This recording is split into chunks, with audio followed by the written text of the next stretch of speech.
Well, baby, you've been on my mind. I think about you all the time. Oh, I want to see your face. All right. Well, we're back. We're back. We're back. We are back. It is, seems like forever since Time for another episode. I know. And I got a feeling this is going to be a very UT Longhorn heavy episode. Am I correct in that? I wore my orange shirt. It's not exactly burnt orange, but I wore that and my Longhorn shoes. I see that. And you couldn't have picked a smaller shirt to wear. So that's really good for you. Just medium. You know, Brandon, a good night's sleep's important. And here at Sleeping Around the Podcast, we cannot promote sleep enough. We are definitely excited to partner with AC Hotel Austin Hill Country. They have been just an amazing partner with us. We're winding down here in the old studio. We'll be moving over to the new studio and partnering with them. Yeah, super excited. AC Hotel Hill Country Austin. You been up there, Nathan? I've been past it. It's over in Lantana, like right up the road off of by the movie house. Oh yeah. Brand new hotel. So if you're looking for a place to stay, you got family coming into town, it's a great place. Yep. They got a great bar up there, Violet Sky. Yep. It's like a rooftop bar overlooking Hill Country. Really It's beautiful. Pretty. And very comfortable beds. It is. to It sleep is. in. It is. And you know what is really good when you're sleeping in those comfortable beds at the AC Hotel? What's that, Dr. Brandon? Nasal breathing. It is. Nasal breathing's key. Yes, it is. And so nasal breathing is our other partner, Airway Stents. That's right. And this is a device that goes into the nose and opens up the nasal passages. And it does better than anything out there in terms of opening up nasal passages, better than drops, medication, steroids. You don't want all that shit. Better than the Breathe Right strips. And But football players always look cool with they those do on. look cool. Yeah. But it's not about looking cool while you sleep. It's I about agree. function. It's about good And sleep. so check out Airway Stents if you want to do some good nasal breathing. That's right. Brandon, who's on the show today, brother? You know, today we got a very special guest. This is Nathan Kaspar. It's me. Nathan. That's me. That's me. Guilty as So charged. Nathan, I met Nathan way back when he was a fellow walk-on football player at UT. Attaboy. Back in, when did you start? Were we in the same class? You were. I was I think class under you. I think you were a year behind me. Yeah. Yeah. I walked on spring of '99, so right after Ricky won the Heisman. Yep. And it was after Mac Brown's first year is when I came on, and then you joined that. Yeah, fall of '99 was when I walked on. Yep. Yeah. And then you graduated 2003. 2001 was my last season. Yeah. And then So- 2002 you And graduated. then I graduated summer of 02. Awesome. So I know Nathan way back. We'll talk about a little bit of our history in terms of football and UT. There's probably a few stories I don't remember that Nathan can remind me of. I hope. And but he's also got a very interesting career path, and definitely want to just say hats off and thank you to you Oh, thanks. Yes. for being a part of our military and Thank the you. service that you and your wife provided with the U.S. Navy. Absolutely. Go Army, beat Navy, and we'll talk more about that. But thanks for being here. Appreciate it. Yeah, I really appreciate the invite. It's my first podcast. Oh, yes. Yeah. We're popping the cherry. I've listened to a few. Had a lot of drive time recently, so I've been Yeah. checking some out. So what do you think so far? I mean, you've listened. So what do you think? I like you guys' setup here. It's nice. It's comfortable. Got a good sound guy that seems to know what he's doing. We have an Yeah. amazing, handsome Dan. He's not only our sound guy, he's our like our production. everything. He pretty much jack of all trades. good so- coffee and everything. so- Yeah. Yes. Yeah. Well, thanks for being here. Let's jump in. Tell me, I met you as a walk-on football player. Right. I didn't know you were already military. Right. Yeah. I kind of already had a winding path already to get to University of Texas. My dad was a UT graduate, and I kind of followed his path. He had enlisted in the Navy out of high school, and I kind of grew up seeing my dad. We would go to football games, and he would wear his Letterman's jacket, and then we would go. Sometimes it would actually get cold in South Texas, and he would wear his flight jacket from the Navy. Yeah. Yes. So he was a and pilot too. He was actually an enlisted air crewman. He Okay. flew in the back of S-2 trackers, tracking submarines and stuff. Okay. Wow. But Yeah. when you're 9 years old and you see Top Gun and your Mhm. dad wears the exact same jacket, you really don't make distinctions. You know? It's Like, my dad like, is cool. Yeah. Dad is cool, and I want to be like that. That's So, awesome, man. I kind of grew up the younger brother of the boy genius. My older brother is very gifted academically, and so that was kind of weird, especially in a tiny town. Like, we graduated. What town was that? It's a little bitty town called Ganado. Mhm. Average graduating class is about around, like, probably an average of 40 people. Okay. Mine was 39. My brother's was like 27. Right. But he was the valedictorian of his class, and he was taking, like, he actually taught calculus his junior and senior year. And Yeah. My town was so small. How small was it? Yeah. My brother taught calculus. Yeah. That's awesome. He was While taking, he was still in high school. Yeah. yeah, he was taking computer classes in elementary, and so, like, Wow. I was kind of the the younger, dumber brother of the boy genius. Yeah. I knew we had a lot in Yeah. common already. Yeah. there you go. So Travis was at University of Texas, and my dad, of course, had graduated here. And I had come up my junior and senior year after he graduated, and I really liked it. I knew I wanted to go to school there, but I had a really good time when I would visit Travis, and I just kind of knew that if I came up right away, I would drink beer, chase skirt, and fail out. Yeah. And the first two of those things were a big part of the Navy's recruiting pitch. So I was like, all right, well, this makes sense. I think this might be a match. So I knew there was a lot of opportunity in the Navy, so I enlisted. And then I decided I was going to go into nuclear power, because that was the big thing that they pushed for people that scored well in the ASVAB. And then the joke is that I had a personality test and it came back positive, so I ended up failing out of nuke school. But after 2 years of kind of winding my way through the enlisted ranks, I took the SAT and did really well on that, and got an ROTC scholarship that sent me to the University of Texas. Sweet. So back then, I'm trying to think, because I looked at military a little bit Mhm. prior to, and then I looked at it later on. Me too. My dad was in the Army, Mhm. Mine too. and he was a helicopter pilot. And eventually I kind of decided that my aversion for authority probably didn't go well with the military. I was told a lot of times by like our high school teachers, like, you're not going to do well. Yeah. You are way too strong-willed, and you do not like being told what to do. And even my mom, my mom got tired of arguing with me, and I got a lot of, well, because I'm your mom and I said so. Yeah. And Mhm. that's how the arguments ended. And there's,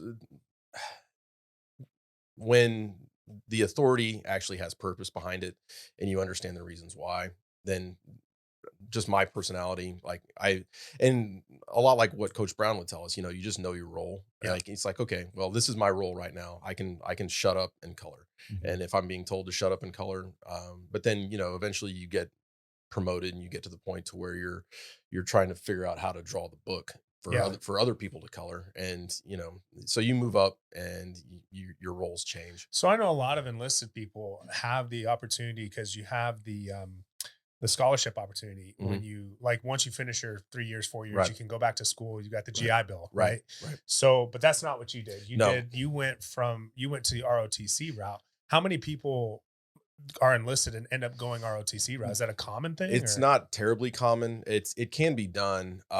So there's different, what they call officer programs Mhm. that for enlisted. I actually was accepted to all three. I applied to the straight ROTC program. I applied to what was called Boost, which was broadened opportunity for officer selection training.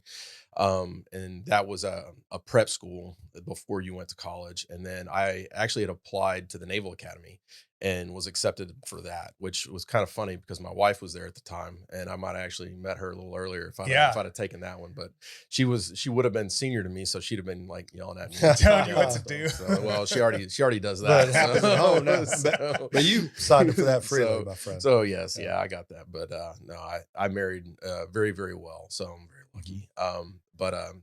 So I would just kind of decided I wanted to have a little more college in my college. Yeah. And the Naval Academy is a great institution. And one of the reasons I was considering it was Kind of great institution.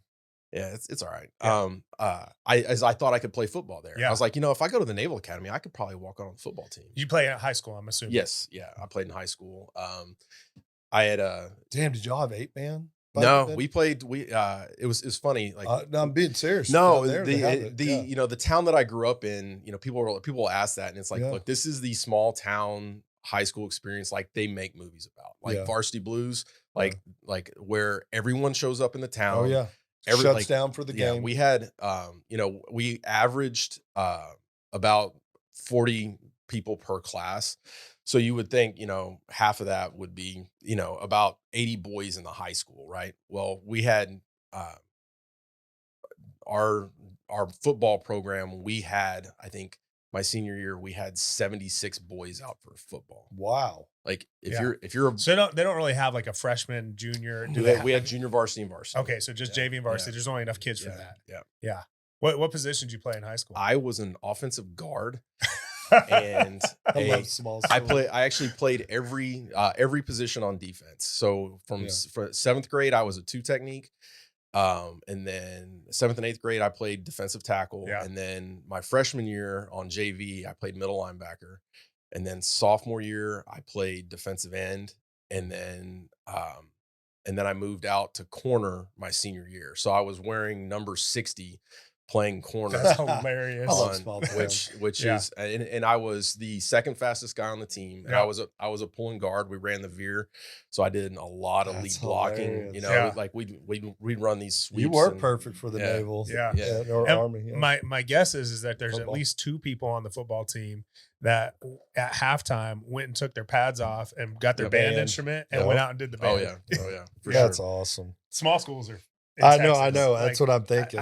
we had a lot of those schools around El Paso. Mine was a 5A school, but I remember like San Ellie would go. Oh man, it's just that's small town Texas football. It's small town Texas football, and it's still like that. You go down there, and especially for homecoming or whatever, and it's exactly that. It's like you've got a kid that's like starting both ways. He takes his pads off at halftime. He marches in the band, and then he escorts like the I homecoming love it. queen Yep. down the Yep. thing, and that's just.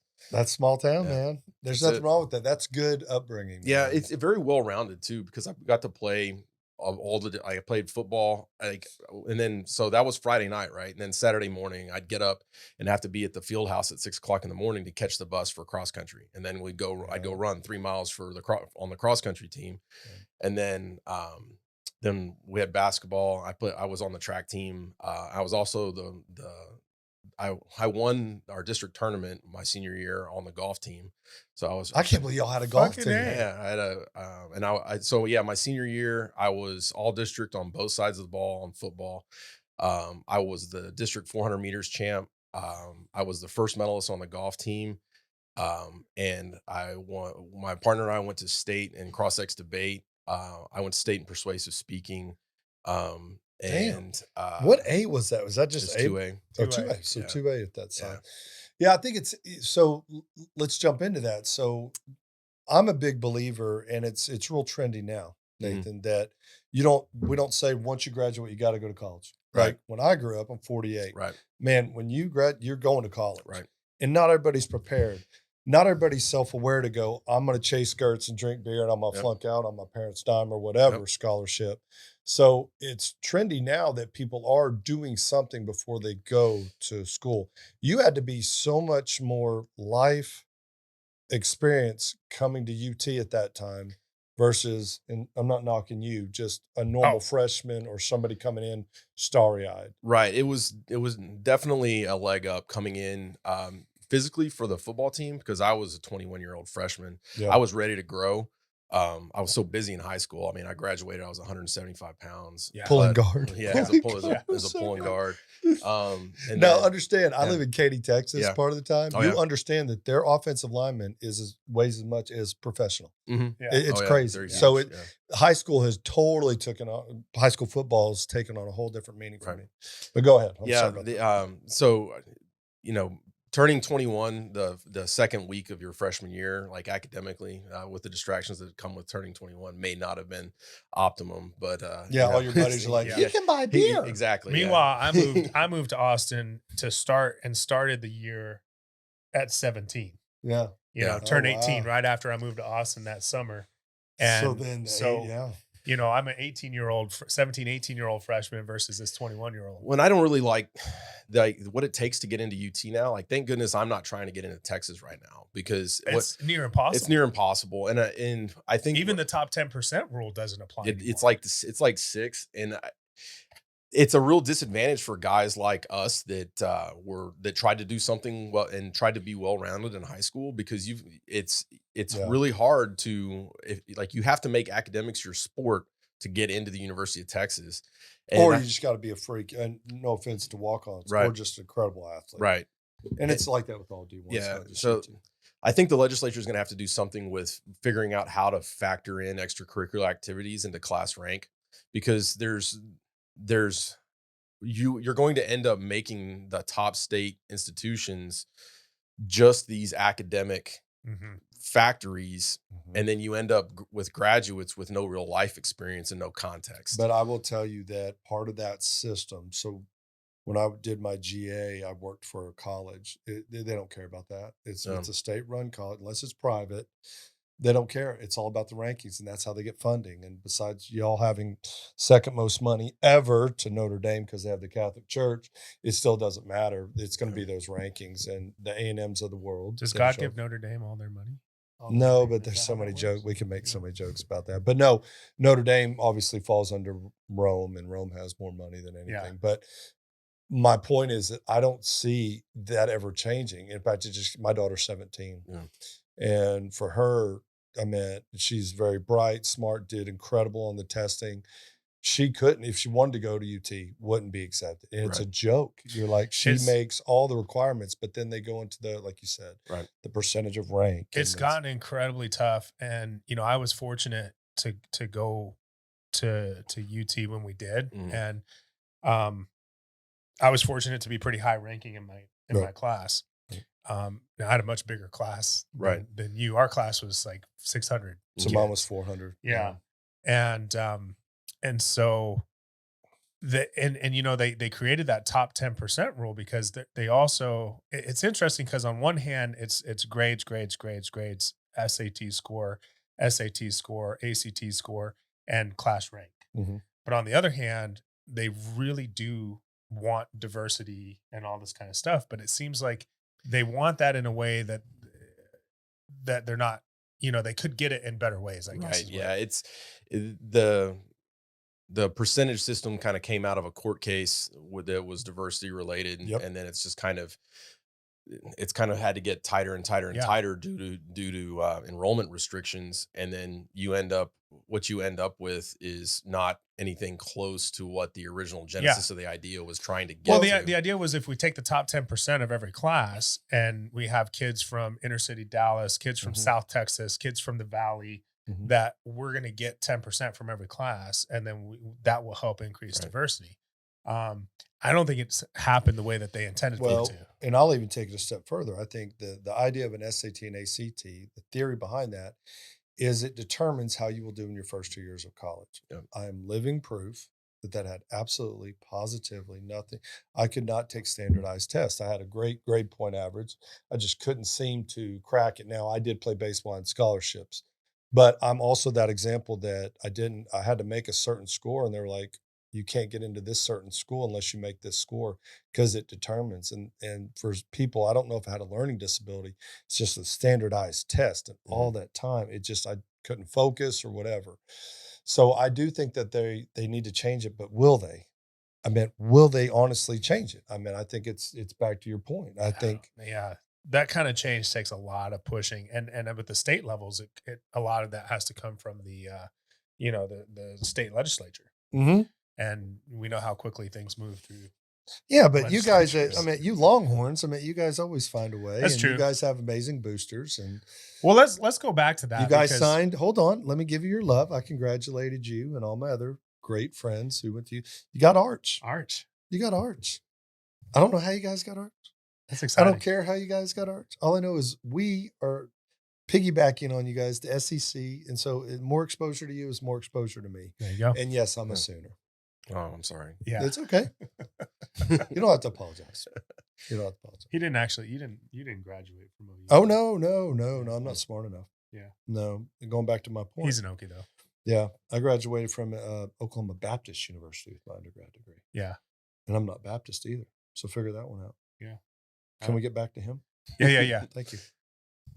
So go back to college, and you're older than everybody as a freshman. You've got 2 years of military experience, and now you're starting school. Was that an advantage? Did you see? It was definitely an advantage, just having that maturity, knowing how to study. I had, failing my thermodynamics classes in Navy nuclear power school didn't translate to failure as far as being a political science major at University of Texas. I learned how to study. I learned a lot of discipline. Sure. The lessons that I learned along the way as far as maturity and growing up, and knowing what beer tastes like. So it's like, okay, I don't have to go do that all the time right now. So that all of that really helped.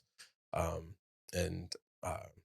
almost would think you were thrust into a leadership role right away just because of age. In the ROTC program, yeah. Well, I meant like coming to, yeah. And then in the, once getting on the football team, it's kind of funny the amount of, that can be a very humbling experience, because honestly, sat up in the stands my freshman year, and we had a lot of young DBs then, and guys that have become our friends and are our lifelong friends. But you're watching them down there at that point, and our defense was struggling, and like you arrogantly think, I could do this. Yeah. Like I can play with these guys. Armchair quarterback. Yeah. And then you go through the pain of walking on. Mad Dog tried to kill us for 2 days in a row, and the ones that survived, like, all right, you get a locker, and then you go through that first practice, and you're like, whew, I might have. Yep. It's way different wearing the pads than it is in the stands. I remember my first tackling drill, or my first drill ever, was gauntlet tackle, and I ran against the defensive line, and the three guys in the chute were Casey Hampton, it was Aaron Humphrey, and then Casey Hampton and Sean Rogers. It's like I got hit by like a $250 million worth of NFL contracts. Yeah. I was about to say, that or two Peterbilts. Yes. Yeah. And it was like, okay, like, and I wouldn't have had it any other way. That was the kind of like humbling, okay, this is real. Like, you may have that uniform on, but you got a lot of growing to do, and just trying to keep growing into that role, and just doing your job, but still understanding. You talk about leadership, and that was one of the things that I think we, as like in our class, our generational walk-ons, that we were challenged to do, was to know your role, to do your role, but also to work at a standard that challenged everyone else.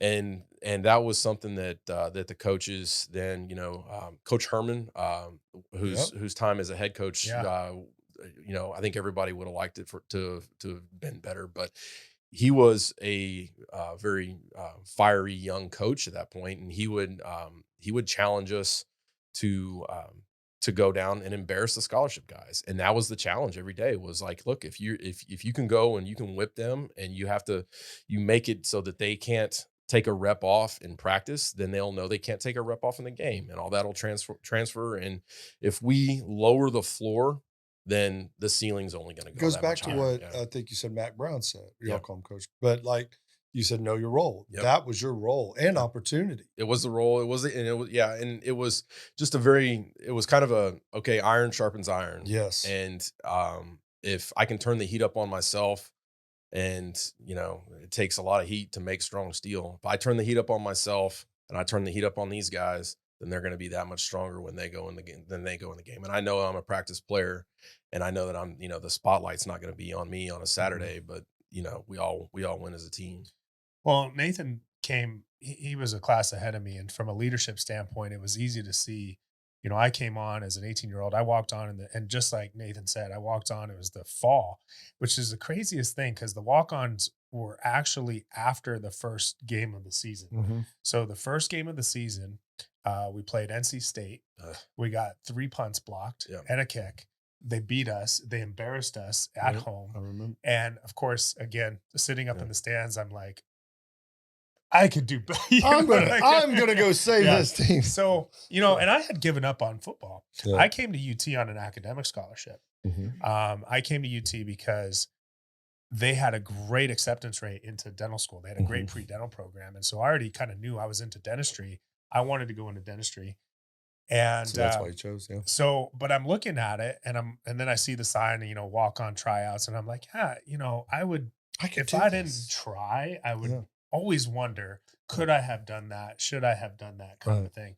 And just like Nathan says, like, I think we had 39 guys go out and 3 people made the team. Yeah. I was gonna ask, what was the cut like? Yeah, when we tried out in the spring, or I did, and then there were about 85 guys that showed up the first day, and probably about 35 of those quit in the middle of the practice or in the middle of the workout. Like Mad Dog Madden, our strength coach, he really put us through the ringer. And it was for someone who went through boot camp, I'm like thinking you're like. So I had circled that date. So I had been working for that, and I hadn't been a quarter miler in high school. And then my mentor Nigel Seeley in the Navy, is a warrant officer, great guy. He actually is the guy that commissioned me on the 50-yard line before the season opener your senior year. Yeah.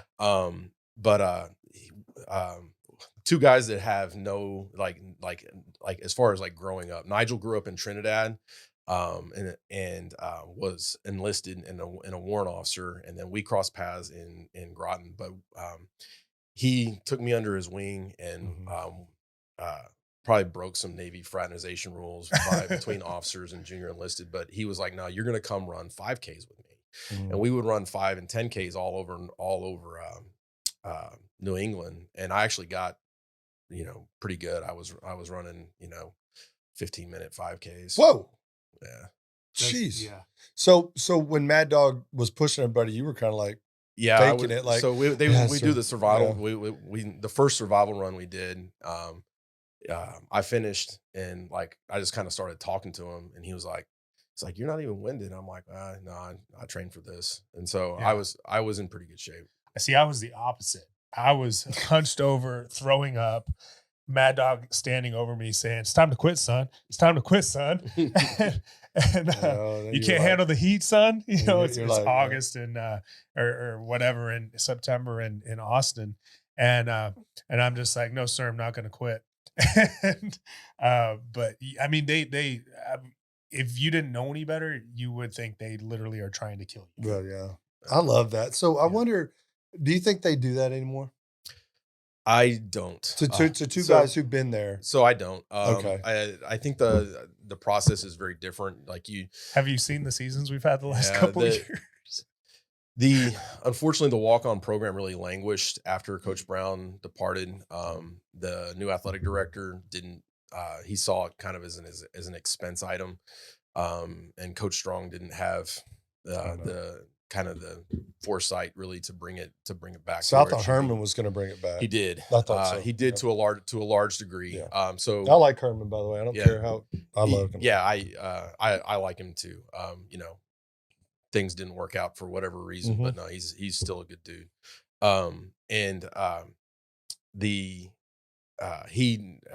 Coach Horney also was part of that group, and Oscar Giles. Oscar Giles was a graduate assistant in the DB room when we were there, and we came back, and of course he was coaching his bread and butter D-line. He's a great coach. Yeah.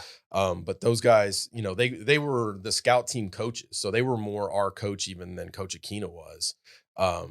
Because they coached us through all of the special teams and all the drills and all that stuff. And those guys knew that you have to have 115 to 125 guys on the roster to have functional practices, because you have to get the number of reps up, and you can't get the number of reps up unless you have practice players. And the better your practice players and the better of a look you get, the better of a practice you're going to have, and the better of a team. 100%. Well, and there's a depth component to that too, right? Because there is a point in the season where guys are out, guys are injured, and we got to experience this, that's when those practice players have the opportunity to jump up and help out on special teams and do those kinds of Yeah, things. and it's not just, like everybody loves the walk-on story of the walk-on that becomes a starter, Well, or the Rudy yeah, one play. yeah, I get it. Yeah. and that type of story is great, but It's from not a reality. team perspective, if you've got a like a full-time starter, like a starting safety that is, oh, by the way, he's also on your kickoff team, and then or even a backup safety that is now, because of an injury, a starting safety, and he had been on the kickoff team, but now you're asking a whole bunch more of this guy, and it's his first time starting, and then now you're asking him to not only be a new starter, but, oh, by the way, you're going to have to run 60 yards down, sprint on the kickoff team, get your bell rung, and then get ready to start calling the defense. Like, no, if you can pull a walk on, Yep. you got a guy that can go and say, all right, you're gonna spell this dude on the kickoff team, and now you've got a guy that is fired up Yeah. to do that role. Like, Well, I'm gonna and- go down there and I'm gonna get a And piece of again, not somebody. to mention a bad word, but Texas A&M is there's a great documentary about it. I didn't realize how in depth it was, but all starters on the kickoff team were walk-ons. That used to be the case. No, not anymore. Yeah. They did it for Yeah. 2 seasons. Yeah.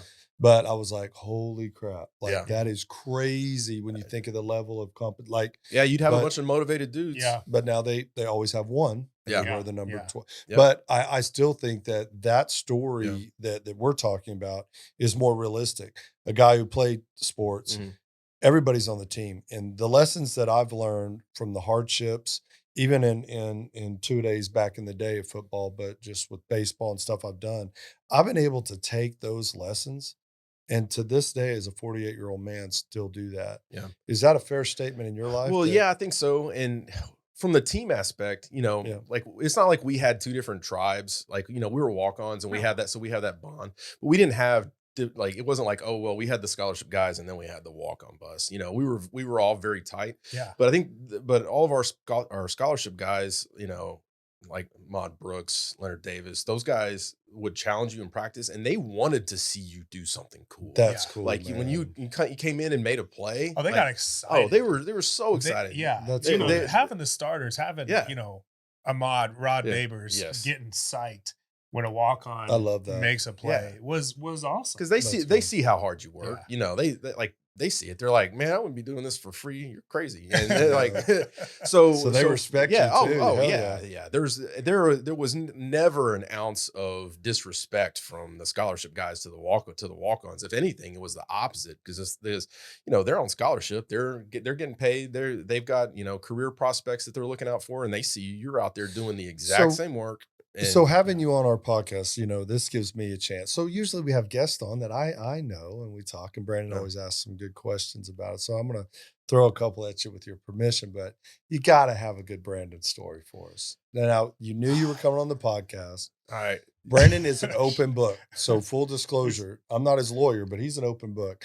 Please tell me a good Brandon in college story. Handsome Well- Dan, you agree, right? Well, Oh yeah, so- I was gonna say something about them skirts that you were talking about earlier. No, I can't out you like that. But there was so it was my senior year at the Holiday Bowl. So Brandon's junior year, and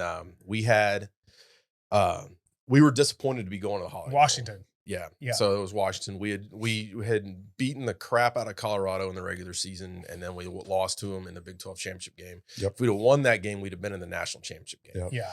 So Morale's a little down. So yeah. we were a little down, and the holiday, just the scheduling of the Holiday Bowl, like the practices that you have come up to it, or it's just the number of days out. So it was, I think the game was on like the 29th or something like that. Yeah, it's in a weird spot. Still. Between Christmas and New Year's. Yeah. So, but the way that it worked out is we had to have a padded full contact practice on Christmas Day. So Christmas morning, we get up, have breakfast, and we're on the buses to this college or wherever it was that we were having practice. And Where was the Holiday Bowl? San Diego. Okay. San Oh, Diego. So beautiful. San Diego is beautiful. Not a bad place to be on Christmas morning, Joe. No, we wanted to be there. Like we'd had good We times. were there the year before. Yeah. For Oregon. And so this was our second Holiday Bowl in a row, actually. Yeah. I got you. So we kind of we knew the lay of the land. We were, you know, we had a good knew where to go to have a good time and get in trouble, and how to sneak into the hotel and not get caught, and after curfew and whatnot. So, but Christmas morning, and we're full padded practice, and like everybody's dragging. And Coach Akina is our defensive back coach and like the dean of DBU. Nice. And the first drill is gauntlet tackle. And Coach Keenan would sometimes come out and, you know, he would challenge us. And I would still wonder if like I see these missed tackles on Saturdays, I'm like, these boys need some more gauntlet tackle. Yeah. But so it's essentially it's a full tackle, fit, wrap, and drive, but you don't go to the ground. But the contact is 100%. Yeah.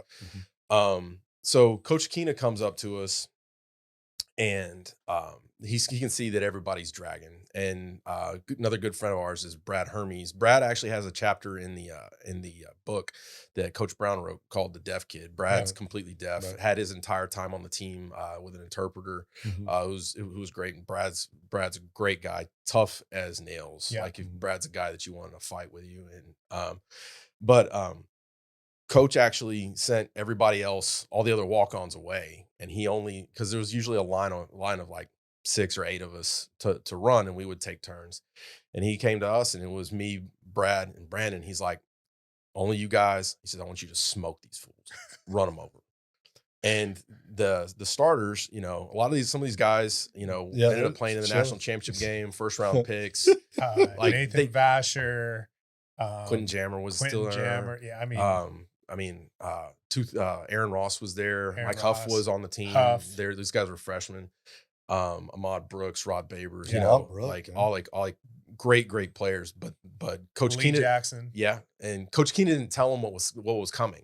Like they thought that like so it was still kind of Christmas morning. So I'm first, and Coach Keenan's like, he's like, go kill him over, kill him. And so I do, and they're pissed. Like, they want to fight. They're like, get like you know, like, come on. And then Brandon goes, same thing. Brad goes, you know, Brad's a little shorter, little ball of muscle, bowling ball. Yeah. And then after a couple rounds of it, it's like, okay, fight's on.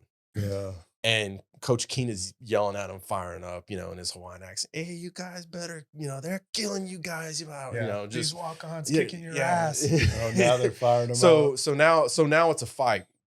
And I got, you know, we were so locked in, and then that, like, they started tackling us to the ground. We started just trying to, and this is a one cut drill. There was no dancing in the hole. No. Yeah. It was one cut, man on man. And then Akina starts threatening him. He's like this period's not going to be over until you guys wake up and actually start hitting. So we're going, and then I didn't even realize it until it was over, but the entire team had gathered around because we had gone long. Like this drill was like 1 or 2 periods, and we're 15 minutes or so into it. Just kept going. And going. The whole team is around getting fired up. You know, the offensive guys are rooting for us, and the defenders are rooting for them, and we're just killing each other. And then finally, Coach Brown blows the whistle and is like, all right, now that's how you practice. Every drill needs to be like that the rest of practice. And the whole team snapped out of it. We had a great practice.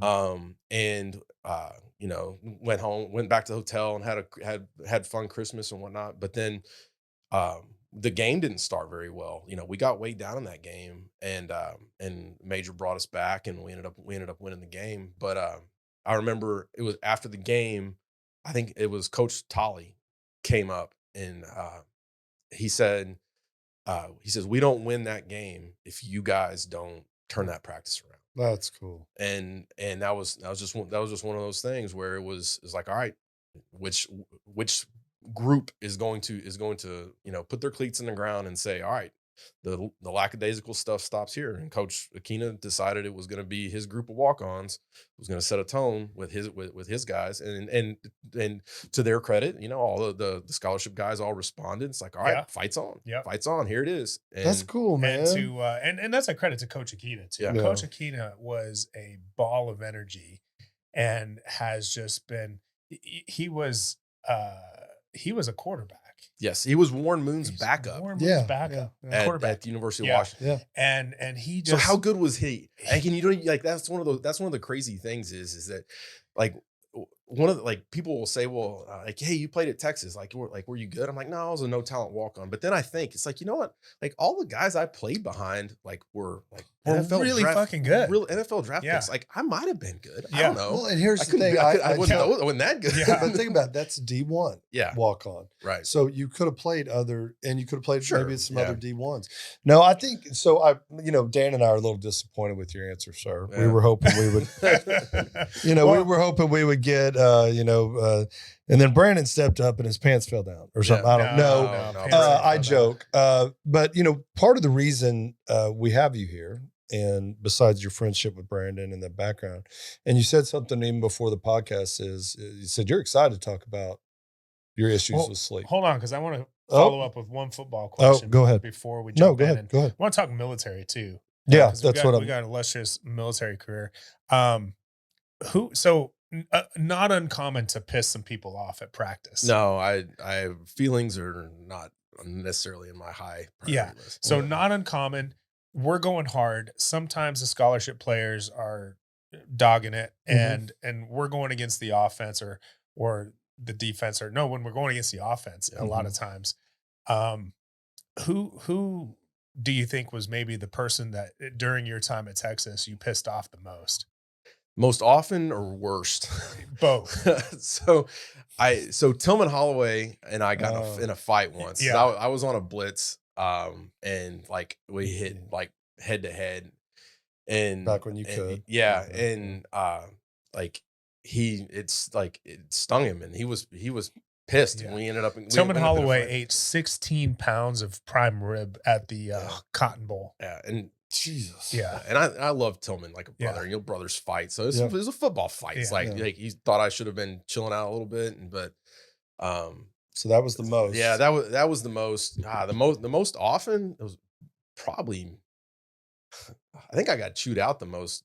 Well, I just thought of something. no, I like Coach Brewster. I know I pissed him off a lot on kickoff team. Like Yeah. There was a time where I made a tackle on kickoff team because his guys missed me, and he dragged me completely across the field by your face. by my face mask, and I'm thinking like I just did something good, like I just did my job, and he drags me across the field saying, "Where did this MFer come from?" Yeah. And like he's not wanting to know like where my hometown is or who my parents No, are. no, He wanted to know like where in the line, whose responsibility it was.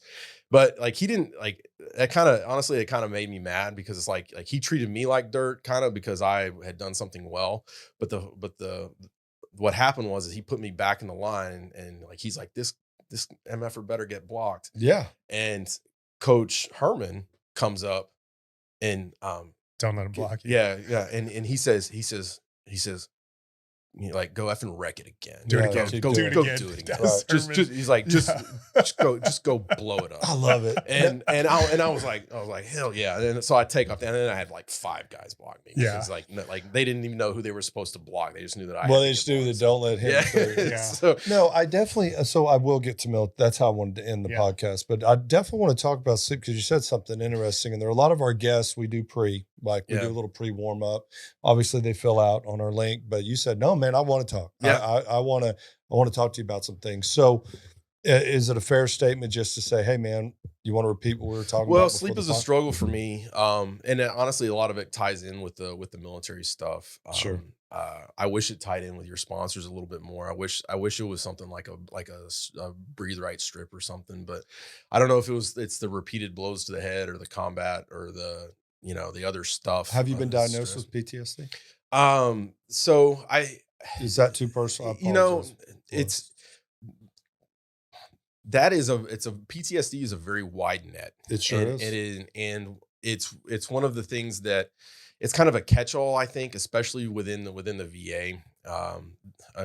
Like in a crazy statement that a government healthcare is not particularly nuanced. Like when I walked into Brandon's dentist office for the first time, like I just spent 23 years in the Navy, and I was like, it was like stepping into a dental clinic on the Starship Enterprise. It was like, what is this place? Well, listen, I have a lot of VA experience. Yeah. So I'm with you, but it it's- sounds to me like So like a PTSD diagnosis is a very wide net that the VA uses. well, also the DSM and Yeah. their qualifiers. So, you know, I've had some traumatic experiences. Sure. You know, I saw combat. Probably the most traumatic experience that I had in my life had nothing to do with Sure. with work. I mean, when I was actually between deployments, my son, who's now 18, was diagnosed with stage 4 neuroblastoma and given a 30% chance to live for a year. Yeah, That's pretty traumatic. Yeah. And the time in his treatment, you know, that was pretty traumatic. So, and then I was the operations officer at Navy Casualty Assistance for a better part of 5 years. So you witnessed. So I was, you know, through the computer witnessing, but also very much in person witnessing Yep. the conversations with family members, with their loved ones. You know, I had to make the knock on the door a few times, and when you go tell someone that their son is dead, Yep. it is a very traumatic experience. Yes, sir. It's not the same as, I'm not going to sit here and say it's the same as getting blown up yourself, but you are in the space where someone's world ends. Because that death is happening to that person right there in the conversation. They're not witnessing it, but this is them experiencing it. And I did that job for a little over 5 years, and I wouldn't recommend that anyone do that job for that long, because it was Navy Casualty Assistance and Navy and Marine Corps mortuary. So I had all of the deaths for the Navy and the Marine Corps, all of their movement of remains, all of the notifications, and the movement of parents and loved ones, either to the bedside for people that were seriously injured.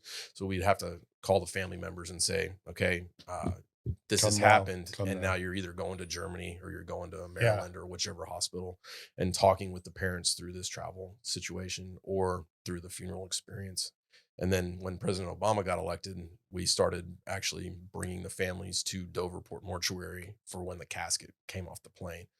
So that was a very complex level of logistics to add onto a very traumatic, emotional. And you still think that plays a key in, I'm being respectful. Oh, here. sure. Of course. Sure. Yeah. Just so,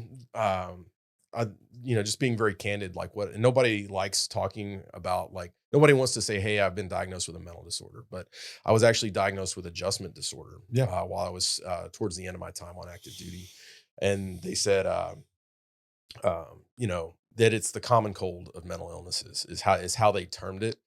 And it cost me my flight status. And that's one of the things that's really tough is that, like, when somebody says you have this, it's just like when my son had cancer. It's like, you want to start reading about it. You want to start trying to figure it out. It's like, okay, well, how do I get better from this? And then when you read the symptoms, and having been in the military for almost 20 years at this point, it's like, my gosh, like everybody's got this, Everybody has that. Like when you're on an aircraft carrier and you've got somebody that's like, is like, you've got the crusty old enlisted guy that's the handler or whatever, and something small happens and he's flipping out, and everyone's like, man, what's wrong with this dude? It's like, he's been doing this incredibly high stress, high op tempo job for 20 something years. This guy's got adjustment disorder. Right. And like, there's so many, it basically the medical diagnosis and me translating it is, and I know I'm not a doctor, but it's being stressed way the fuck out for way too fucking long. Exactly. And that's what it is. And it's what you're not, like, everybody has a fight flight response. And what adjustment disorder does is you're emotionally so worn out that you do not adjust appropriately to stress. So stressful event happens. There's a normal response that you have to that. Like a normal, not mentally ill person will have an appropriate response to that. Well, when you have adjustment disorder, you have had so many repetitions of this high stress type of situation to where your brain, it's just like a muscle cramp. Like, your muscles cramp because the chemicals that they need to work, you've overstressed them. Well, adjustment disorder is the same thing with your brain. You've used so much of your fight, flight, response, that part is just so tired that it stops acting correctly, and you will start and you'll see this in veterans, like the world can be ending, and we'll be like, just keep on operating, and then or something little will happen and we'll freak out, and it's because we're tired. Yeah. We're really tired. It's like the ultimate short fuse for the minor stressful situations. It can be. That's, and the funny thing is it can be. And I've gotten a lot better. I had some good help. I actually got clearance to go fly again after I was diagnosed. I got back in the cockpit and got a clean bill of health, and that was good.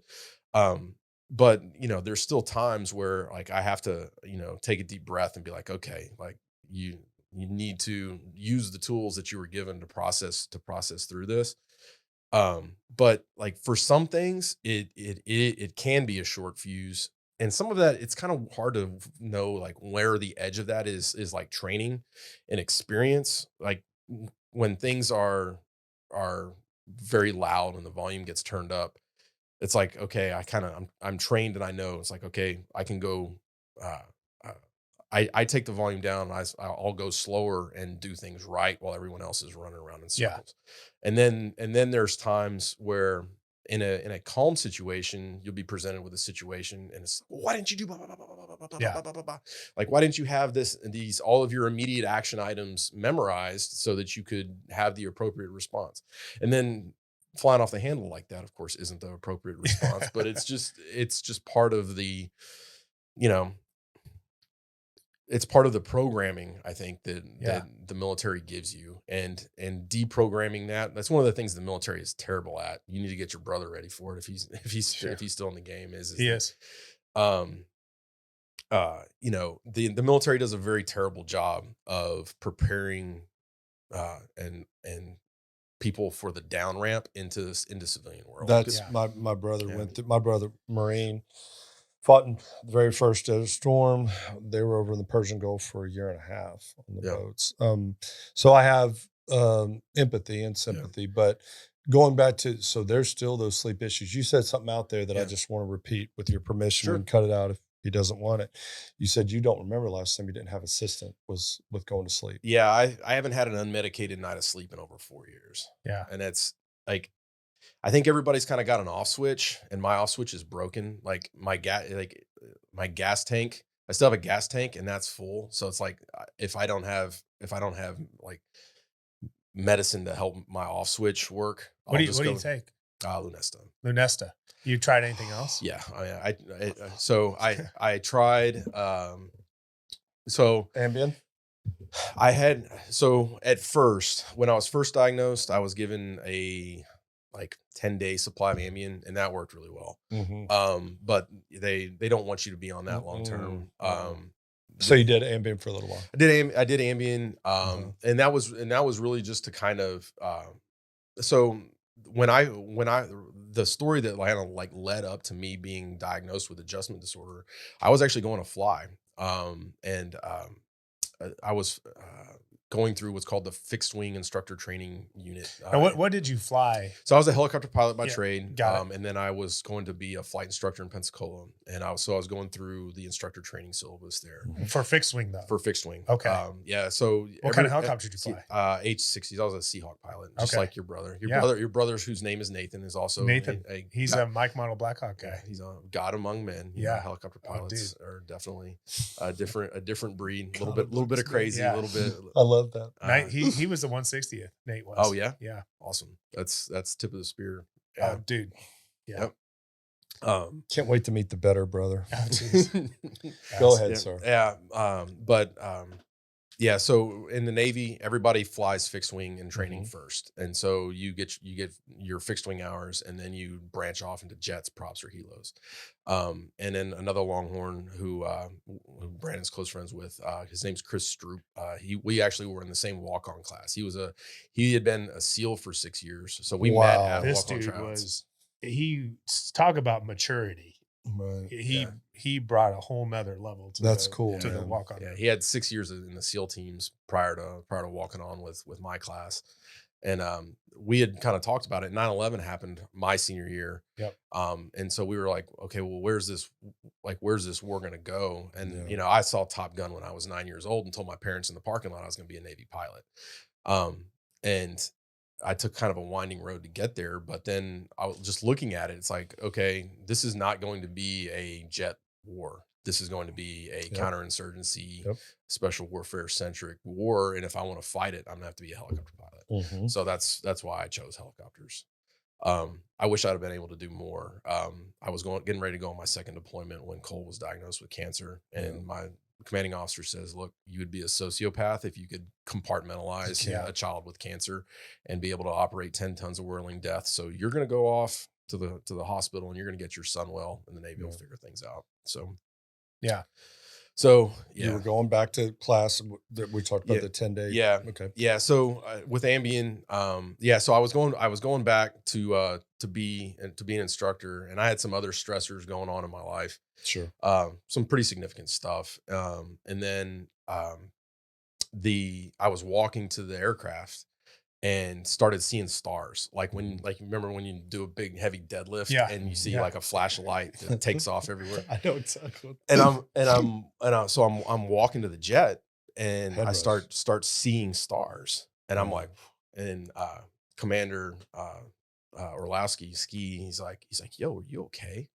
And I'm like, and this is the problem that aviators have and aviators, SEALs, all the high tempo operators, that like, we're always like, "Yeah, I'm good." But I actually took a deep breath, and in a kind of a moment of clarity, like knowing that I couldn't handle college, I was like, "No, like, I don't think I am okay." And we do Good for you. We do before the brief, we would do an operational risk management screening, and you have to talk about significant stressors in your life. And I was talking about, it's like, "Hey, just found out that my wife's pregnant with my second kid. The Navy had screwed up the promotion cycle for all the Navy lieutenants again. So I was supposed to get promoted but they swapped the promotion rates with surface warfare officers. So like promotion to lieutenant commander for aviators is supposed to be like 86%, and surface warfare officers supposed to be like 36%. They swapped it. So my class of lieutenants just got slaughtered. Yeah. So I got passed over for promotion. My ex-wife was we had a little bit of being an ex-wife. It was being an ex-wife. I'm kind of a professional at that. Yeah. There was just all of these stressors, and like in the brief, like I didn't realize it, but Ski was looking over at one of my other buddies, and he's like, "Man, this guy's got a lot going on." So then, like when we were walking out, like he was like, when he asked me, he's like, "Are you okay?" And he's like, "You got a lot going on," and I was kind of like, you know what, like I think I might not be okay to fly today. Right. And I was like, yeah, just seeing stars and knowing honestly from football that like this is bad. So I went in and they checked my blood pressure, and at the flight doc, who had an office in our squadron spaces, and it was ridiculous. It was like 210 over 180 something. Yeah. And dude, your diastole? Yeah. And so they took me to the clinic, and it was still that high. And they're like, "Okay, well, we're going to move you into this other room because this room has carpet and that room has tile. And that way, when you explode, you'll be easier to clean up on the tile." I'm like, that's actually pretty funny. That is pretty funny. So they moved me in there, and then over the next few days, they're like, "You've got heart problems, like you've got a clogged artery, something." Really? So I went to the hospital. I went through several days worth of checks, diagnostics to find out what was wrong with my heart, and they're like, "No, there's nothing. You're in good shape, other than all the years of wear and tear, but your heart's fine." They're like, this is psychosomatic. It's psychosomatic. Mm-hmm. And then so I go for my first appointment with my shrink, and I'm down at this point. Like I got medically down. So now I'm out of the training syllabus. Yep. I'm not going to be able to get hours. Like this is like for career and just being able to provide for my family. Like this is not good. Right. So I'm real down, and I'm like, so I'm kind of going to the therapy. Like, okay, I need to check this box, get through it so I can get back in into training and whatnot. And she kind of made it clear to me, like, this is going to be a longer road than that. This is going to be 6 to 9 months, no matter what. Like, it's a mandatory 6-month grounding, which, again, not something I wanted to hear. But then she was talking about she's like, okay, so what are you dealing with? And so I went through like the 30 minutes worth of like stressors that I was dealing with at that point. And then, oh, by the way, immediately prior to this, I'd been a contracting officer going back and forth to Russia, doing nuclear weapons, treaty compliance and procurements, and dealing with the Russian government and all of their little fun arms that they throw at you whenever you go over there. Then prior to that, I was the operations officer at Navy Casualty Assistance. And then prior to that, you've been on this level up here of stress, anxiety, worry, whatever. Okay. 2 years in a cancer hospital and then a combat deployment before that, right? So your body only knows up here. Yes, yeah. Gotcha. So like, red line for, and I don't want to. You kind of glossed over this, but. It'd be politically correct. Not that I'm being politically correct. It's not uncommon to hear about like deadbeat dads.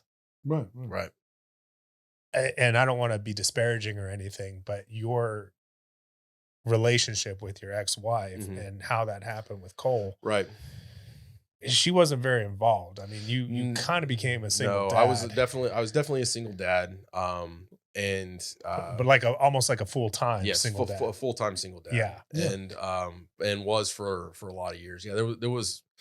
There was a very long period of years there where she had no contact with him at all. Checked out. Got it. And Heather stepped in and was a great mom. She actually, things are a lot better. My exes, like through the high school years kind of came back and reconciled and things like that. And that was a lot to work. That was a lot to work through. But at the time, especially during that time, there was nothing constructive about that relationship at all. Right. So you're not co-parenting at all. No. You had that stressor. So with all that, you are going to have issues with sleep. Right. And you're going to need help sleeping. Ambien sounded like it was just too strong, because I thought maybe you stopped taking it so you could fly. But that was one of the reasons why and my dog didn't want to leave me on it for very long. Right. And then I ended up transitioning off of active duty and then into the reserves. Yep. But then there's that pressure of, it's like, okay, well, in order to be in the reserves, you have to maintain a good physical. For an aviator, you have to maintain essentially an upchit, even if you're not flying. So you end up, the system is designed to put you in a situation almost where you have to lie about your health conditions in order to stay fit for full duty. Do you smoke cigarettes? Yeah. No. Yeah. No, I don't think I smoke. Yeah. And like how many drinks do you have in a, it's like, 3. Let's go with it. Yeah, exactly. And the first squadron barbecue you go to, you have your yearly allotment of drinks or whatever. Yeah. It's a completely broken system. And it's one of the areas where we definitely fail our military and fail our veterans, is demanding this level of performance from them and then not recognizing that it's like these guys are out there doing the work, and there's going to be some tread that comes off that tire. And how do you allow them to get better, and normalizing some mental health treatment? Like, we've done just a terrible job of R&R and allowing people from, like, I mean, we just finished the 20 years in Afghanistan in not a way that made any veteran feel any level of closure or healing or anything. So, there's a lot of, I think everyone that had anything to do with that, not only do they have all of the combat related issues and the stress and the wear and tear, but now all the guys that are still around, now we've all got survivor's remorse. Yeah. And it's like, that's a terrible way to walk around day to day. It's tough. Yeah. Well, and I want to talk about some of the things you're doing now with the veterans, but going back to kind of the military, and especially with deployments, and I've talked to Nate a little bit about this, but you hear about Hell Week and Navy SEAL training and being awake for however many hours and sleep deprivation and things like that. that goes on during training, but like how regimented is the sleep for our soldiers? Naval aviation is fantastic about sleep.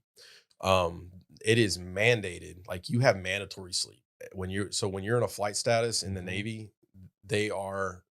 We at least have the rules and the ability to tell somebody like I can't go because I didn't sleep, or I've got to stop doing this BS ground job because I got to go to I got a flight at this time and I gotta knock it off and I gotta go to bed. Yeah. So I'm not going to say that those rules always get followed or sorties don't get extended. They do, but you at least have a standard to occasionally deviate from in ways that can be mitigated safely. But the culture that I was always in my deploying squadrons was like, you have to get your rest. That like your biorhythms were monitored, like in scheduling. We had what we called the day page and the night page, and you weren't able to move. Like you couldn't go like, okay, I'm going to fly today at noon. I'm going to fly tomorrow at midnight. It's almost and like then DOT. Gotcha. Yeah. So you could only move a certain number of hours on the flight schedule before you had like a day off and a reset day. Got it. So that was something that, we operations was responsible to manage, but even individual aviators are responsible to manage for themselves because, schedule writers like me make mistakes and we forget and we move the puck to the wrong place and we could schedule somebody wrong. And so when they see the flight schedule, they've got to go say, nope, that's not right. Right. We're going to and then you have to fix it. It's against, NATOPS and Navy regulations to schedule somebody outside of their just biorhythms. like Department of Transportation, they have to get so many hours of sleep, being hours on the road. I'm sure it's the same flight miles or hours in the air. I'm sure it's the same. Yeah. But no, I think even with what and I'm not jumping, but I want to go back to what you said. I think for me, I had a lot of stressors in my life in the early 2000s, and I can remember having to take medicines, and I loved the Lunesta. I gotta say this, I've said this before, it was the greatest, but I had that 1% that has the sulfur taste for so many extended hours. Did you ever have that? I couldn't drink coffee. So it ruined all my coffee. So that it'll act faster, I chew them up and it tastes disgusting, but I find that like you're supposed to take it like an hour before you go to bed. And then I have kids, so that never happens because like we're doing all this stuff. It's like, oh crap, I should have taken that an hour ago. And it's time to go to bed. And it's like, all right, well, I'll just chew it up. So maybe I'll be able to go to sleep in half an hour. I don't know if that's exactly don't know if that activates it. I mean, might want to try snorting it. Real quick snorting story. I join LA Fitness because I travel so much. I like to go. And so I walk into the San Antonio one. If you ever been to an LA Fitness, you walk into a locker room, it's just a whole bunch of sinks and one big mirror. And I go sit in the sauna. I don't lift weight. And so I walk in one day and I see this big old dude go like literally right off the sink. And the funniest part of the story is he looks at me like I'm crazy. He goes, "What? It's Adderall." And walks out. And that's not what I was thinking. What I was thinking is, out of all the places you could be sniffing this, and not that I've ever sniffed anything, I was thinking your car, the back of the toilet, off a hooker. I don't care. But right there, when you walk in, he goes, Adderall. I was like, okay. Sorry, I had to go there, but you might want to try sniffing it. No, I'm kidding. I'm not a doctor. But chewing it seems to act faster. It seems to. And when you take Lunesta and you chew it and you go to bed, are you one of the people that you're asleep and you wake up and you're good to go, or do you? It depends kind of on like life stress. Okay, so there's still stress. So like, and I'm not like really proud to say the other things that I do. I didn't talk about it with my doctor, but it's like, things like Benadryl, like it's like, okay, I'll abuse some Benadryl tonight to actually be able to get to sleep. And then I'll stack melatonin or maybe a Tylenol PM on top of it. And I'm so glad you're here. Yeah. And meaning I'm glad you are here. Yeah. It's in front of me right now because stacking that stuff, it's not good with your snaps. Yeah, no, it's not. It's not good. But but not sleeping for 5 days and then having to go on a work trip and being 3 hours into it and then kind of waking up and realizing that you have no memory of leaving the house or how you got to where you are. Like, you know where you are, you're on a work trip, but then realizing it's like, I've got no memory of the last 3 hours of driving. Right. That hasn't happened recently, but it has happened. Right. Like, that's not good either. Yeah, So agree. it's one of those things where you just kind of like balance it's like, okay, well, yeah, I know that I'm on this prescription drug. The doctors who know the things about drugs have given me this drug. Right. And there's all these other things that are over the counter that obviously they can't be that bad, right? I mean, we give our kids Benadryl. So like, it's not like I'm taking more than the prescribed dose. I'm just doing this to go to sleep. Right. And so I know that it is safer to do that. So that's my kind of retarded rationalization of how I can get a sleep. What do you do, or what have you done? And maybe there's some stuff. And first of all, thank you for sharing what you're sharing. And I think you're bringing some important awareness which probably 90% of our viewers do the same thing or have done. A lot of our viewers have done this. Yep. But I think we're also trying to increase the awareness and bringing some awareness to what our military deals with and what our men and women that have been in the military and as they're getting out and some of the things they're dealing with that, we maybe haven't thought. I think maybe we think or we understand there's probably a lot of mental health issues with the military, but we maybe haven't gone the extra step and realized that every single one of those people may have trouble sleeping. Yep. Also, 100%. and so what are they doing to help them sleep? Or how can we help them with their sleep? Have you learned anything in therapy or have you done anything else outside of the medication to work on your sleep? The biggest thing I learned in therapy was very early when I was telling my therapist what I was going through, and I'm sitting there and like I'm broken at this point, and she's what she told me was unexpected. She's like, wow, you're a really strong person. I'm like, what? She's like you're going through currently more like simultaneously you're going through like 6 life events. There you go. That any single one of those like would break a normal person. And she's like, you're like you haven't gone off the deep end, you haven't gone postal, you haven't committed suicide, like you haven't, like you're sitting here today is proof that you are a strong person. I'm like, I hadn't really looked at it like that. Like, I'm not dead yet. So I guess like that's a win, right? So I was kind of looking for wins. It's like, all right, I'll take that win. But that's one of the things that I think a lot of vets don't really, who are trained, especially the ones that are career or high op tempo, you're trained for so long to not put your hand up and say, I'm tired. Right. I'm tired. I'm tired. I'm hurt. Tap yourself on my helmet. Like I need out. Yeah. And then the way the VA is constructed is that you basically have to have a health record of long-term complaints about saying something's wrong with me in order to get help. So you've got these guys that they went their entire career lying about having health issues, and then they go to the VA, like they're just like, all right, I'm out. I'm going to the VA for help. And the VA is like, your health record says you're not broken. You're fine. You're good to go. And then they get sent away. And they're like, well, they're kind of stuck in this. I don't feel healthy. I don't, but yeah, I'm good and I can hack it. But then, they don't know how to deal with it, how to deal with things, because we don't do a good job of coaching our vets on how to get through those times. Yeah. And we don't have a good mechanism for them to get access to the level of care that they need. How do you think we fix the system? Like, what does it take? That's a good question. You're involved with some things now. Tell us about what you're involved with now. So just on a personal level, I've my time at Navy Casualty Assistance, I learned a lot of how to interact with government as far as paperwork is concerned. So I've counseled a whole bunch of friends on how to, when they are personally getting out of the military, how to interact with the Navy medical system. in order to Excellent. be able to get the benefits that they're entitled to when they get out. And I'm probably at this point like 6 for 6 on getting guys that should Good. be 100%. And you said you do that just Yeah. on personal. Yeah, that's my wife is very passionate about it too. Good. Texas actually has fantastic resources with the Texas Veterans Commission. Like the state of Texas has realized the federal government is terrible at this.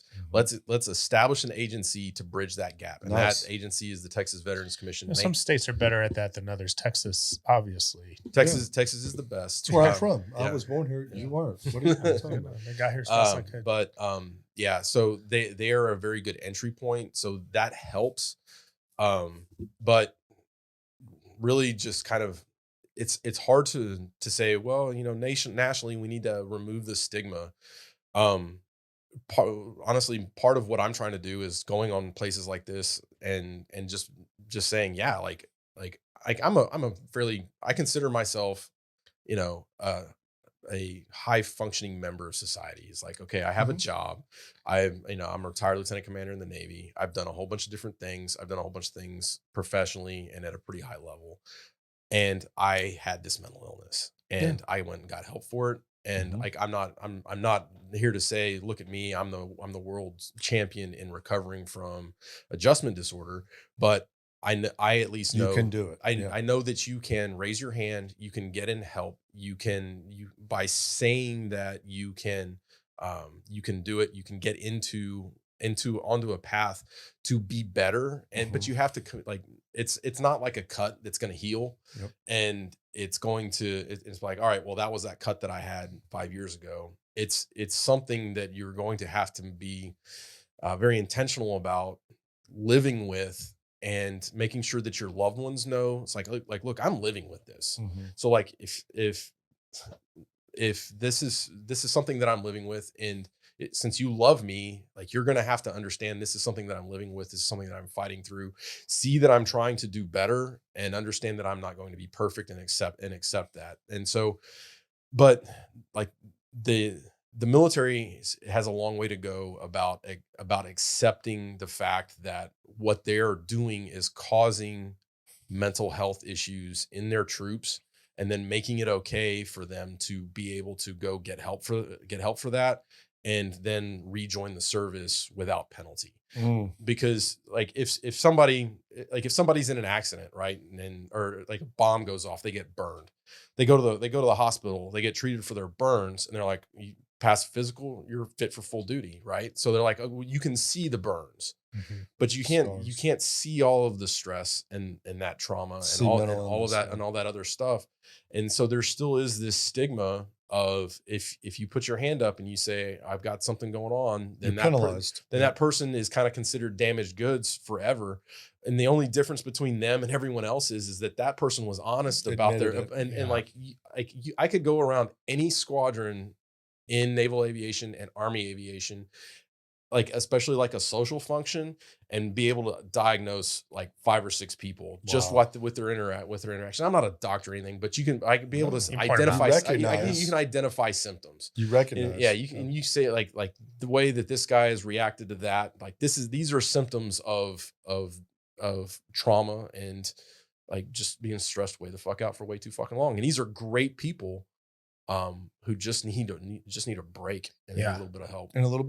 Well, a break and tools. And coaching. And coaching in something that they have no idea, like problems that they didn't even know that they have. Right. Because they're out there, they're medicating with workouts, and they're just going, and rippets, and then alcohol. So like the routine in a lot of these units, ground units, Army units, like is you wake up, you pound a rippet, you get breakfast, and then you go, you work out, you operate, and then you have another rippet after lunch, and then then you go again, you have your last rippet at 5 o'clock, and then you make sure you stay hydrated, and then you eat, and then you work out, and then you pound a 6-pack so that the alcohol can put you to sleep. Yeah. It's repeat every day. And then you wake up, and then you get terrible sleep because you had to get up 3 times to pee because you drank a 6-pack before bed. Yeah. So you have terrible sleep, and then you get up and you do it again.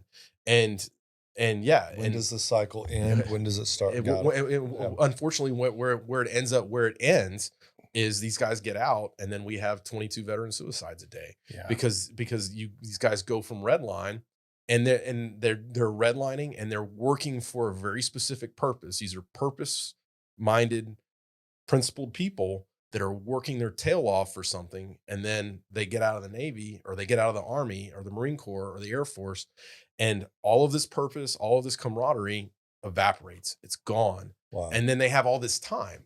And one of the try going to sleep when you go from red line and you're used to redlining, and then it's like, okay, well, now I don't have a job to get up for in the morning, so I don't really have a reason to go to sleep. So I don't and then, like, what do I even get up for in the morning? Yeah, it's interesting. Purpose, So yeah. you go back to, like, what was the movie with the sniper? American Sniper. American Chris Kyle. Sniper. Yeah. And how a lot of those guys, they come back, and, you know, they try to come back to just the family life, and Yeah. they go crazy, and it's like they want to go back, you know, and Yeah. they want to get back to where they were and what they were doing. Because there's so much those days, like days on deployment, like, they're so busy.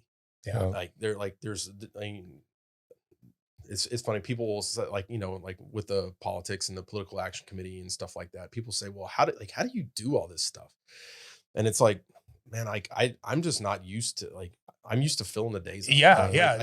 I don't, and that goes back even to college and Yeah. football. You got Yeah. study, workout, practice, ROTC. ROTC, Yeah. you know, the Yeah. whole scheduling thing. I'm just not used to downtime. Like, Yeah. I don't idle very well. I don't either. I think we're like-minded people. Yeah. Do that. You got to stay busy.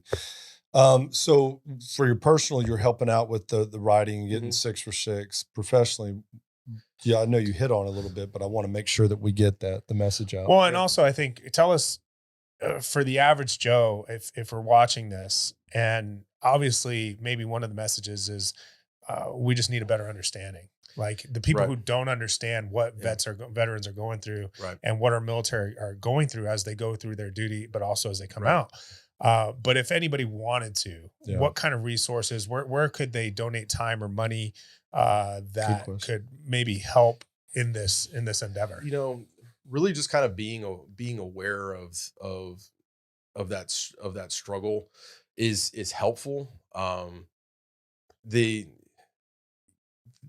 You know, like, for you, like, I mean, if you have time and expertise, and you're bringing awareness to it, like, I don't know that there really is a place for people, for veterans that are not diagnosed, that maybe that, like, I mean, there's hotlines, but it's that I mean, that's a great question. I wish I had the answer to it. Or Wow. maybe, Yeah. or, you know, these political action committees that are So- maybe involved with trying to change some of the, you know, going up further upstream Policy, to yeah. changing some of the policies that maybe could help with that. Maybe that's a good place. Yeah, for I it. think, you know, people need to be more politically vigilant than what they currently are. You know, my degree was in government, and I spent a lot of time working in the government. And my political action committee is Texas Conservative Veterans. Okay. And it's a political action committee, but it is, you know, a lot of the nuance that gets lost in politics is people say, well, Texas Conservative Veterans, so that means that you're a Republican group, Gotcha. and blah, blah, blah. And it's like, no, that's not it. First, we're veterans. We're a little over 300 strong at this point. And conservative and Republican are not synonyms. I agree. And the I agree. military folks will tell you, like, I mean, there's a lot of conservatives. Probably the overwhelming majority of the military is conservatives.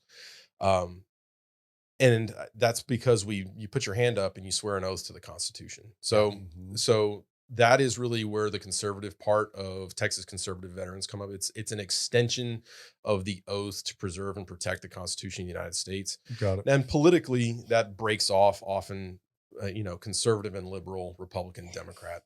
Sure. But those of us that did serve, we said that we were going to serve, you know, preserve and protect the Constitution of the United States against all enemies, foreign and domestic. And a lot of the conversation that I talk about, you know, on Facebook and Twitter, is along those lines of of a veteran's perspective on current events and how that filters through the lens of the actual Constitution, and being a constitutional conservative is different than being a modern day Republican or Democrat. sure. It is like, these are the principles that we were founded on. These are the principles that, oh, by the way, built the world's greatest nation Right. as far as economically, like militarily, socially. People talk about the social problems in the United States. Oh my gosh. I have no They have clue. no idea what the rest of the No world is clue. like. But Like, I do think your PAC, right? Yeah. Political Action Committee is Mhm. is definitely, it's veteran based. And so whatever your side on, your red or your blue, this is coming from a place of someone who has served, right. someone who is doing the right things for the right purpose. Well, Your message so far has been very clear. Brandon, I like your words, tools. I never thought about Right. using that word, but it's creating awareness. Mhm. And then for those that find the tools, the issue you said is, and I agree, and you tell me if I'm wrong, we can't force this because Right. of the legislation, because of the bureaucracy, and it sounds like this packet would help push those initiatives. It can. Okay. And and we're growing. If anybody wants to support, Dan will have it on you there. can find us, on Texas Conservative Veterans on Facebook, and a Google search should lead you to us. We've had some races that we've supported. You might see some of that stuff, but I'm pretty easy to find on Facebook. It's Our Eternal Oath on Twitter. Okay. Is where you can find that. And we'll definitely have that on the bottom of YouTube and anything else we're Yep. linked to. So, and Wrap it up. anything political kind of takes a backseat if we see a veteran in trouble. I agree. And somebody says, hey, and we've had some of that. I've had some people, even like the great Twitter wars. Somebody says something that's like completely off, Right. like unhinged or whatever because of how they interpreted something. It's like, and take the conversation down a level and then be like, like, hey, what's your real name? Hey, like, Right. where are you at? Hey, you want to get together for a beer because we're Right. both members of the VFW, and why don't we meet in New Braunfels at the VFW for a beer? Yeah. And then before you know it, you're talking to a guy who was really, really angry online a few minutes ago, or days or whatever. And then you're able to talk through some of the nuance that Twitter makes impossible. Yeah. And then you end up leaving the conversation. They're like, okay, like we're really on the same page. And one of the things that my political action committee aims to do is show the experience of a veteran, Mm-hmm. because, my weird nonlinear career path has personally given me insight to how things work I've been to dozens of countries, spent a lot of time in the Middle East, spent a lot of time in Russia, spent some time in Europe, Japan, all over the United States, coast to coast. I've lived all over the place. So, I've gotten to experience a whole bunch of different things that, people that go to college and get a job in the field that they major in and then go live somewhere and do a job, they don't get that kind of wide aperture view of international politics, economies, Yeah. how things really work. Mm-hmm.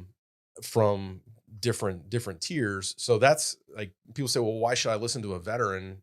Like, you're a Navy veteran, you're a helicopter pilot. It's like, well, yeah, I did, but I was also a program manager, and I also held a diplomatic passport going back and forth to Russia. Right. And then in my civilian experience, I've, worked on the edge of between agriculture and the energy sector with ethanol and distillers grains and animal feed and things like that. So I've got a fair amount of expertise from that veteran perspective to bring to some I areas. think everything that you're bringing to the table is not only valid, Yeah. but it's valued. Yeah. And so I think, I'm grateful for you to be on today. and Yeah. your Yeah. friendship. As we Yeah. wrap things up, I just want to say what you're doing. Sorry, Dan. what you're doing is really helpful, I think, and being from a military family, having a father that was in the military and having a brother and sister-in-law that are active duty now, understanding and knowing what they have gone through and what they'll continue to go through. It's a special place for me. I've respected you. I respected you as a teammate back in college. I respect you as a father and a family man that you are, and definitely everything that you're doing since. Thank you for coming on. Really Thank you appreciate it, for sharing your story and Thanks. for being here today. Hey, and to end it, I don't know what we're drinking, but we're drinking coffee. I got it. You have one. He's got to go. I have 2 questions. Okay. Got it. No, Never I'll mind. cheers, but you can ask afterwards. Want to thank you for sleeping around with Dr. Brandon and Matthew. Cheers. Coffee cheers. HD, please ask your question. We have another guest. Gotcha. Yeah. I was curious, do you think that we'll ever see a day where there's, and I don't know if it can even be put in this, I can take this out if I need to, but do you think that we might see a day where the military will have access to like some sort of micro dosing, like an adjustment period that is still kind of stationed, where it's kind of monitored so that there's not like, perhaps abuse? So I'm very interested in that. I know some veteran friends that have have experimented with that, and some with great success. I haven't. I was still in the reserves up until December. I retired in December, so I wasn't able to do any of that.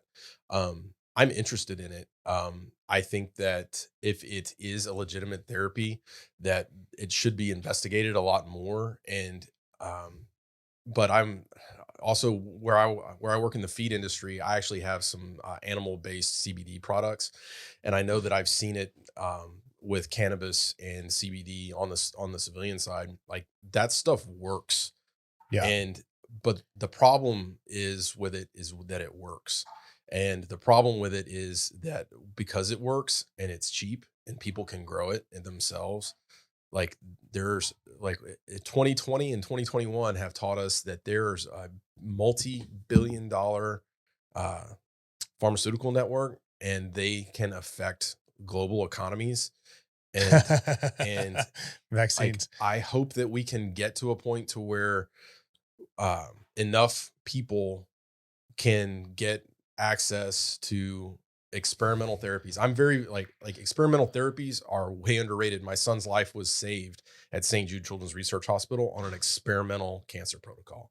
So so nobody says, hey, we should stop experimenting for cancer. Well, unfortunately, the people controlling the experimenting is the big pharma, and so this oftentimes comes to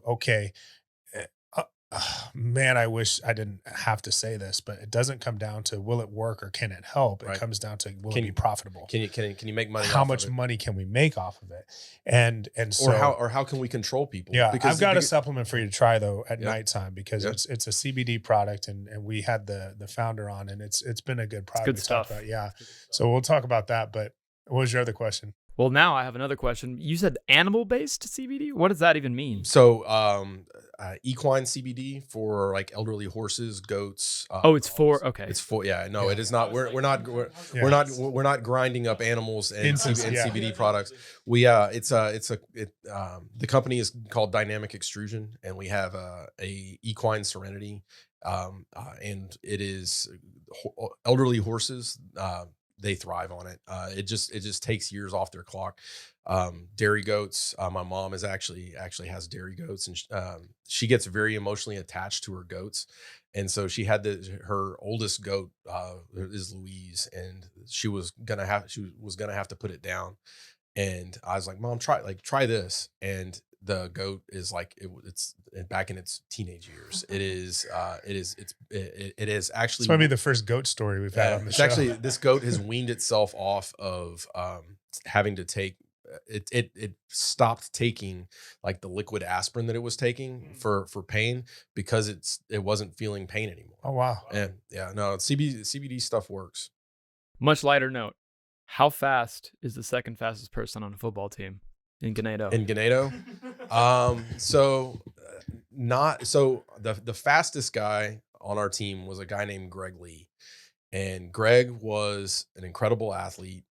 Greg ran a time in basketball shoes when he was a junior, I think, at the JV meet because he wouldn't come to track practice, and so he wouldn't do the work to actually run varsity. But Coach Ray made him come and run the JV district meet, and in shorts and like high top basketball shoes, Jordans. He ran an electronically timed 100-yard dash that would have won state that year. Oh, geez. So yeah, it was a couple years even after he graduated high school that like Alabama coaches were still out poking around, like where is he? What was your fastest 40 time ever timed? So like hand time stuff, who knows? I'd run hand time 4.5s. Yeah, but hand time and like what you actually I was a quarter miler. I was a high for like I'd had some 48-second quarters, which is not, the fucking quarter mile is a tough race, man. And I ran the 300 hurdles in high school and I hated it. Hated it. What's the long lap? Yeah, that's 400. Yeah, the 400 is one lap. Quarter mile. So it wasn't really a testament to being, I wasn't really fast. Like, so I was like fast enough, but I just like hated myself and was like, would refuse to quit. It was like, amazing, and 4.5s is fast. I think my fast time by Mad Dog was like a 4.49 or something like that. I barely broke the 4.5 and it was like the best day of my life. Yep. But then you turn around and like the next guy going is running a 4.29 or something like that. It's like stupid. Yeah. Well, and the guys we played with too is just, just so good. Did I also hear you say that you ran basically a sub 5 mile? Yeah. Oh yeah. When we had to run, so the physical readiness test in the Navy is 1.5 miles. And I had physical readiness tests that were sub 7 minutes. So I was running like, I think my best one was like a 6:41 1.5 miles. So it was pretty fast. I just kept leaking the lizard. So yeah, no, I just